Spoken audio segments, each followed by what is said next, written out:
All right, we're officially on. I've got Tricia May here. Welcome, Tricia May. Thank you for being Hello. here. All right, so we're going to share her story with her family, and it is one of a struggle, a strength, and a hope.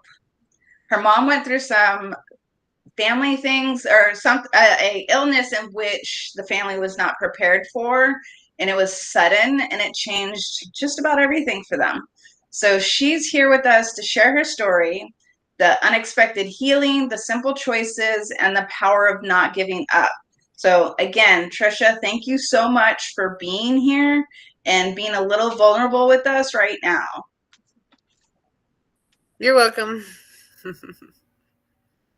All right, so can you tell us a little bit about your mom before she got sick? What was she like?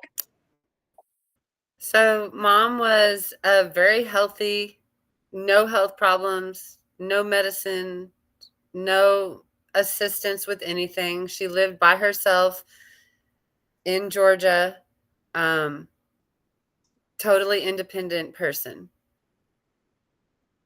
Did she have like normal everyday routines and energy to do the things that she did every day? Oh yeah, she took care of her property. She took care of her gardens. She actually was working a part-time job. She's 71 now. So, I'm thinking back for, a couple years back, and she has just been a very healthy person. And I remember thinking to myself how lucky we are that mom is so healthy. She didn't have any health problems. And I don't know, now in retrospect, it feels like that I kind of took that for granted because that's not the case anymore. So when did the things start to change? Like what symptoms did you first notice? She Because was she here in started, Texas with you? yeah, she moved here um 2 winters ago, and then last summer is when she got sick. So we went the entire summer last year hiking, working outside, moving bricks, doing all the normal things we would do, moving furniture around. We were going to build a fence. I mean, all kinds of stuff. And then one day she just started to not feel good. And it seemed like maybe she had the flu. And I told my aunt that mom wasn't feeling too good today. And so we said, well, let's give it, 24, 48 hours and see how it goes. Mhm. So that's what we did. And over that 48 hours, she just got progressively worse. And then it was just like flu symptoms, like a mild fever and chills. But it got worse quick, and she couldn't stand up on her own. So that's when I decided to take her to the emergency room. And um, she couldn't walk to the car. We had to roll her in a chair to the car. Wow. So how was that like when you finally did get the West Nile diagnosis? Like, was it hard for them to diagnose it, or was it like, oh, that was Yeah. it? I'm sorry. I think that my son's friend's mom just got here. Hang on a second. Yeah, she did. Hi, Hannah. I'm in a Google Meet right now. I'm sorry. It's okay. Um, Google Meets at work? Sorry. yeah, it's okay. Just retrieved her. It's okay. Have you met my mom before? Yes. Okay. Yeah, she's doing something. I already said hi. Okay. You said just created too much noise. I'm sorry. Oh no, it's fine. They always bark. Okay. Yeah.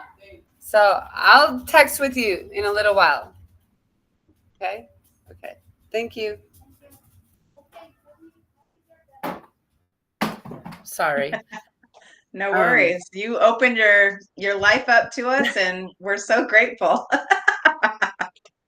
so they decided to keep her overnight at the hospital because she couldn't walk. She didn't have any strength. And the doctor thought it was the flu, and it was just a bad case of it. So they admitted her that night, and then she was just getting worse and worse. Like, she was still conscious, but in and out kind of. And um, they were just giving her fluids. And in my mind, I was thinking that once she gets hydrated, she's going to be fine. And that's not what happened. Every test they ran was negative. It wasn't the flu. It wasn't whatever else we thought, COVID. Every test was coming back negative. So then they started just running more tests and more tests and more tests. And that stuff was taking time because the results don't come back quickly. So after a few days, they decided to do a spinal tap to get Ooh, some fluid to see what they could cultivate from that. And I remember the head doctor saying, it kind of seems like West Nile. And I was like, that's crazy talk, like never in my mind did I thought the doctor was a rude person for even saying that. I was like, well, she's crazy. Well, after about a week, we finally got a confirmation that that's what it was. wow. So how did the family handle that at first? Like it had to be a blow. Um, it was. And right away, my aunt and uncle came down from Georgia. And that was 2 weeks before we were about to go back to work last year. So she was in the hospital for that first week. We finally got a diagnosis. My aunt and uncle came down. They had put her in ICU because it was causing like paralysis in her body, and she wasn't eating, and they were afraid that she was going to stop breathing. So they put her in ICU.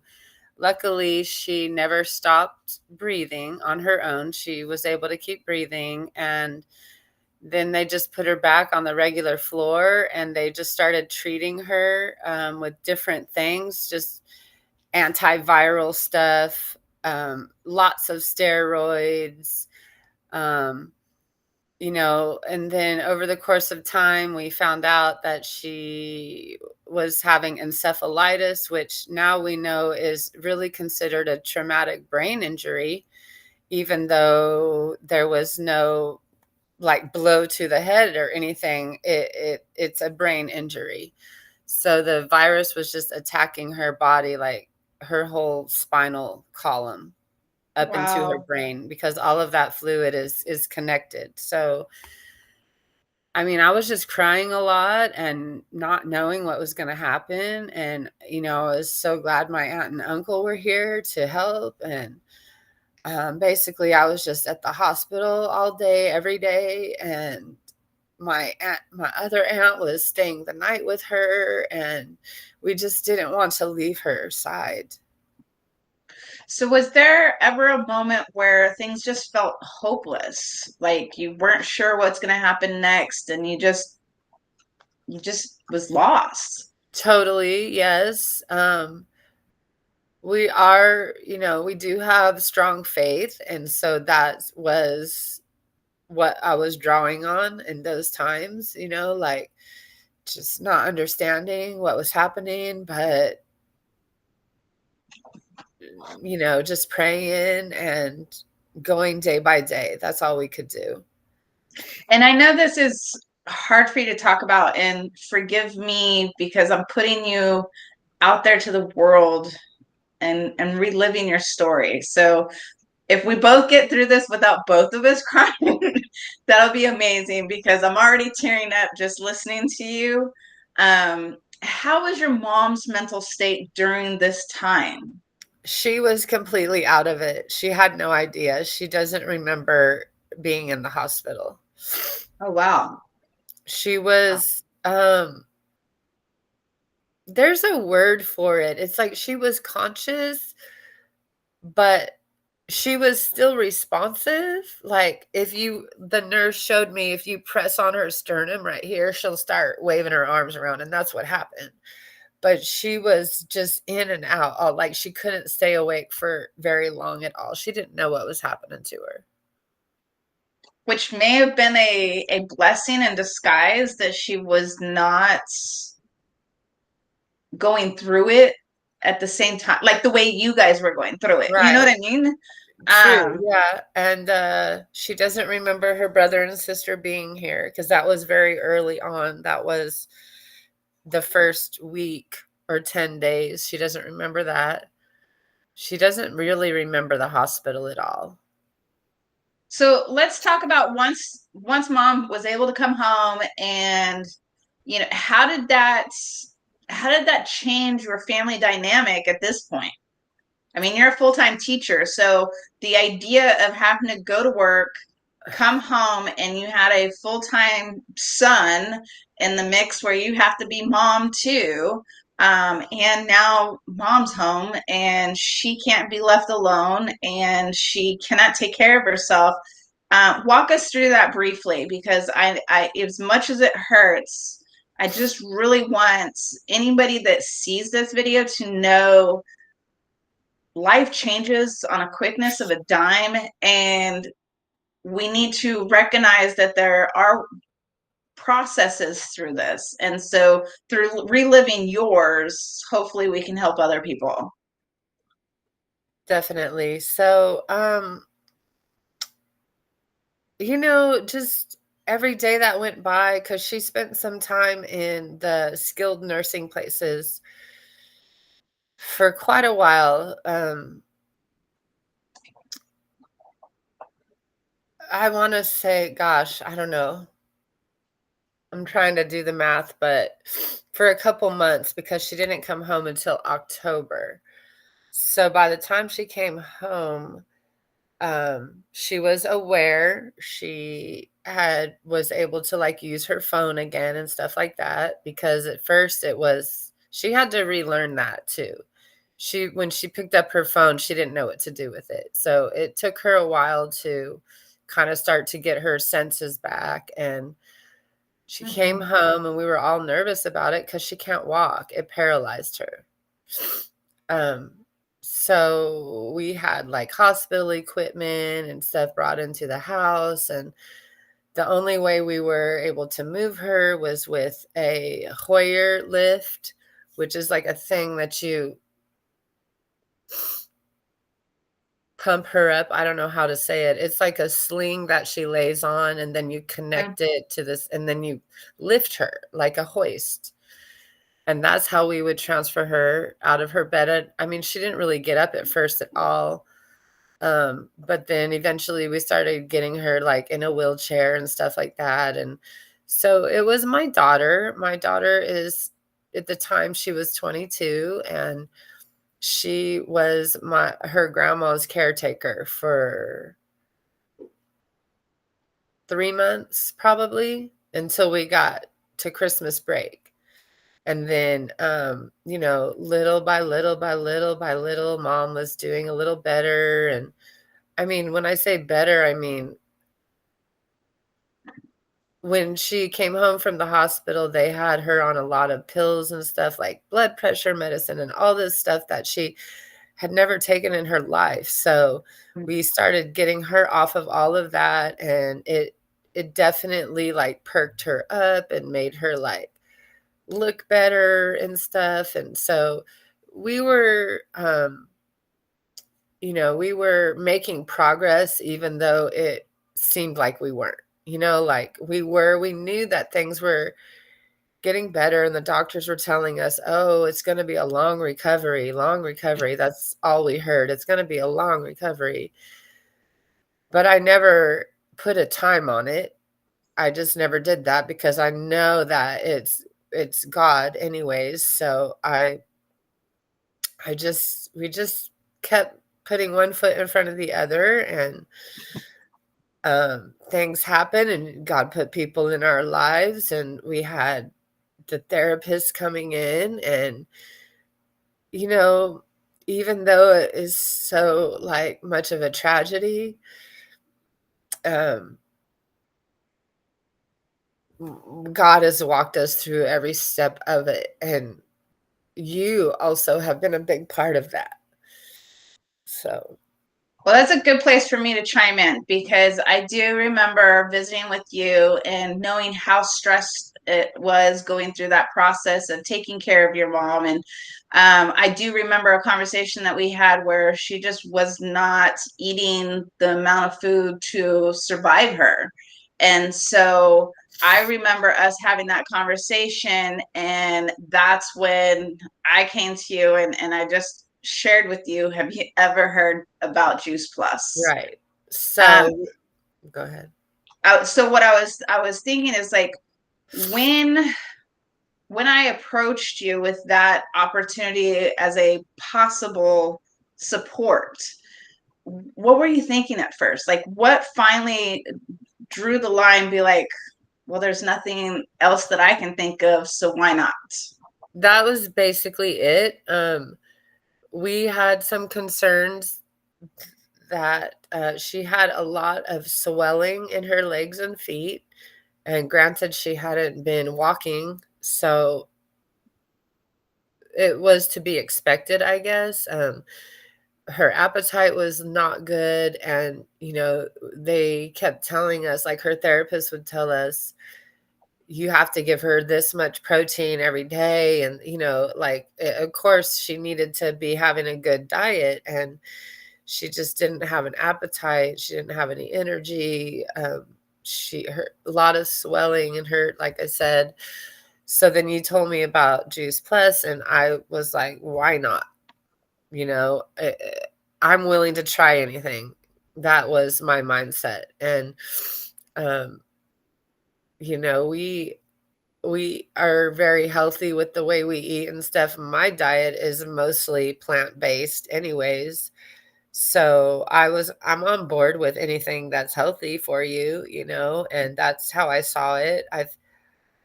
You sent me some videos and, educated me a little bit, and I watched all that and I shared it with mom, and she also was like, sure, why not? So Why not? yeah. So let's go back and if you remember well, how soon did you start seeing changes after she started taking Juice Plus Trio, which is our fruits, berries, and vegetables? Um,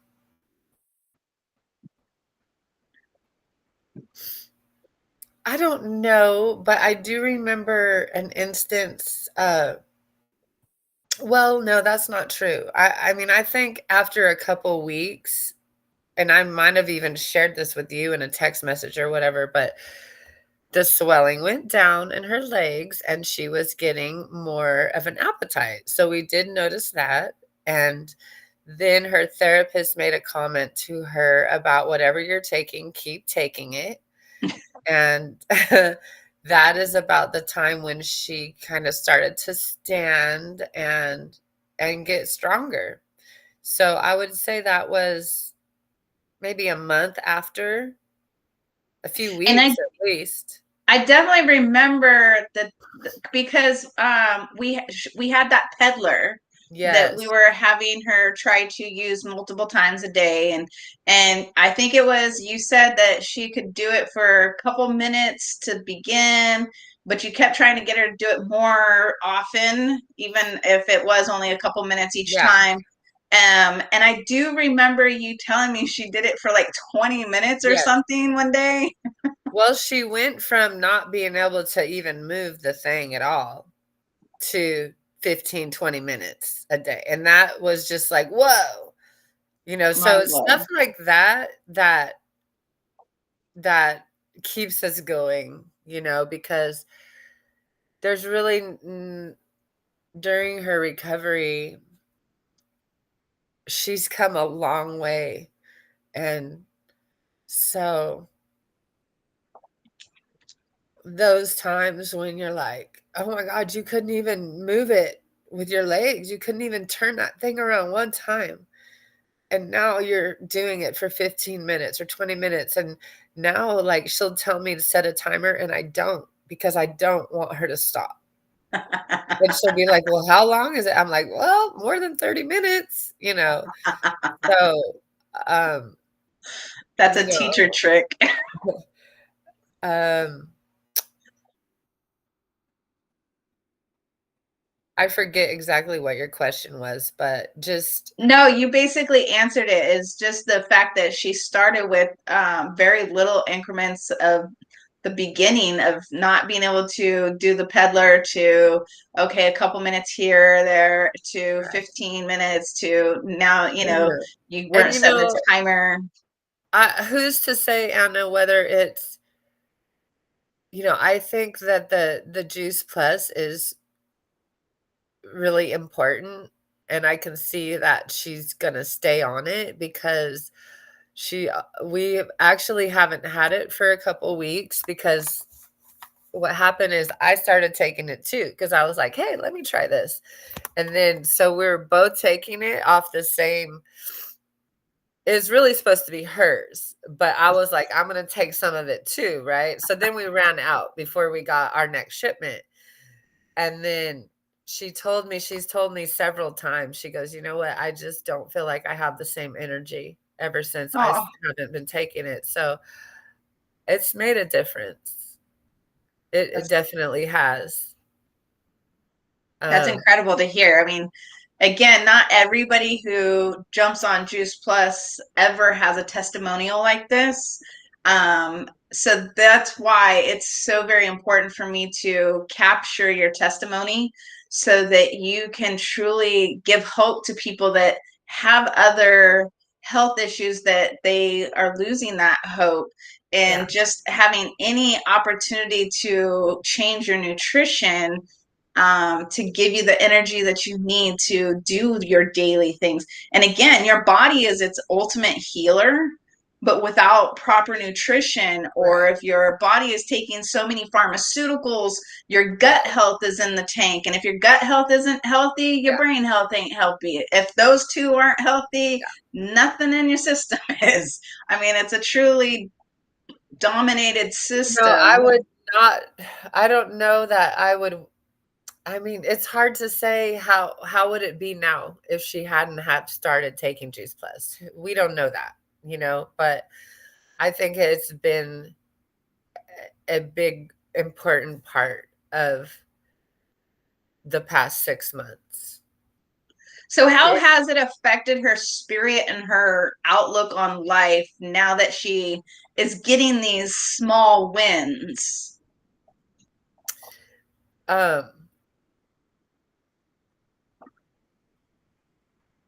well, luckily I have you to keep me pumped up to keep her pumped up.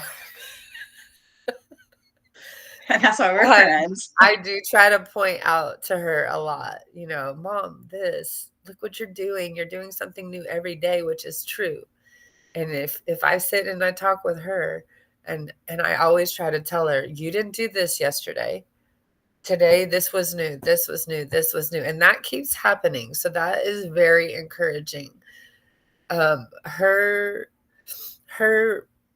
mindset is, it goes up and down. She's the one who can't walk anymore. She's the one who can't drive. She's the one who can't be independent. So, do I think she'll get there again? Yes. But I can only know what's going through her head. She's very godly. She's very faithful. She prays a lot, so we try to keep it positive But it's always. still a But struggle. Yeah. yeah. Yeah. So let's talk about how is this for you? Like, besides these incremental wins that you are able to see and you have to point out for her, no matter how small of a win is a win. How has that affected you and the atmosphere of the family overall? Um I mean, I get frustrated, I get tired, I get, you know,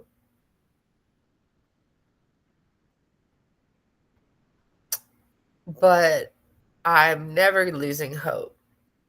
And um,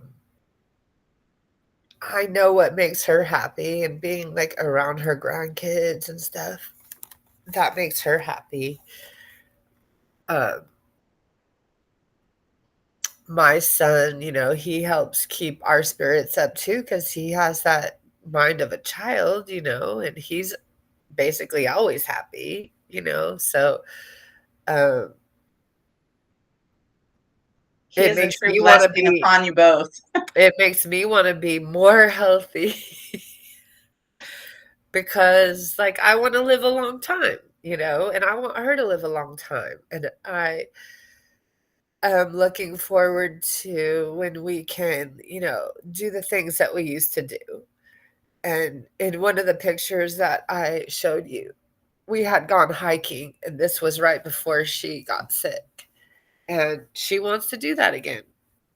And, my son, he wants to go hiking with his grandma again, and we're going to go hiking again one day.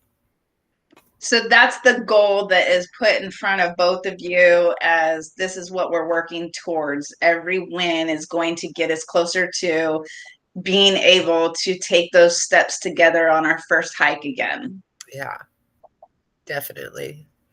That's incredible. I mean, again, what a story. But there's been even a bonus. Not only were you able to get your mom on the trio, but you are also able to get your son on Juice Oh, Plus yeah. for free. Yeah. So what have you noticed with him taking Juice Plus? Anything, and again, it may not be as drastic of a change as your mom, but what have you noticed about him? Because I know you raise him healthy and you feed Yeah. him well. He's a good, healthy eater. I mean, I can't say that it did this or it did that, but I know that he's thriving. He's doing well in school. He's doing good physically. He loves to eat the gummies. He, I love to eat the gummies. he reminds me, Mom, I need, I got to take my gummies. I'm like, okay, um, so I think he likes it. He enjoys it. He knows what's in them. He reads, the package and the labels, and so I think it's just an overall healthy thing. He's very, he has a high metabolism, and he's just always just got so much energy and everything. And I think it helps keep him level. I think that a good diet is really what a kid like him needs. Not a lot of sugar and all this processed artificial stuff. That's out of the question.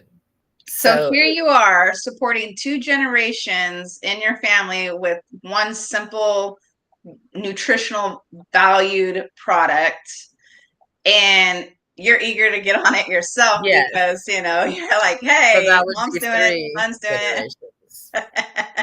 Yeah, yeah. So, all right, we're coming down to the end, and I want to make sure that if somebody is watching this and feeling stuck or scared or losing hope with someone's health, what would you want to tell them?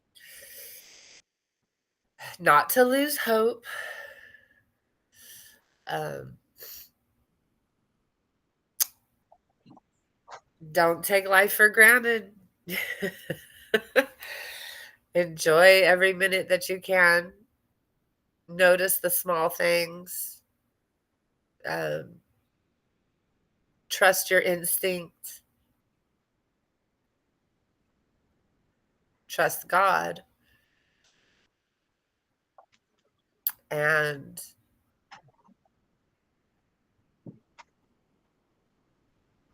don't give up because, life is hard, but you have to keep going Well, little by Tricia, little by little by little. I can't tell you just how valuable this conversation has been. And just thank you so much for sharing your family's story with us. You're welcome. It's a reminder that healing can begin in the most unexpected ways. We're definitely cheering your mom on, and we're so very grateful for your voice and the vulnerability that you put yourself in today. I can't thank you enough, and I'm so thankful you're my friend and I get to work with you. That's even better. But I'm excited to be on the sidelines to watch how your family unfolds as it continues through this journey. And I know God's got something great for all of you. And I just want to thank you. And again, thank you. No, thank you. I'm going to stop the recording right here. Maybe if I can. There it is.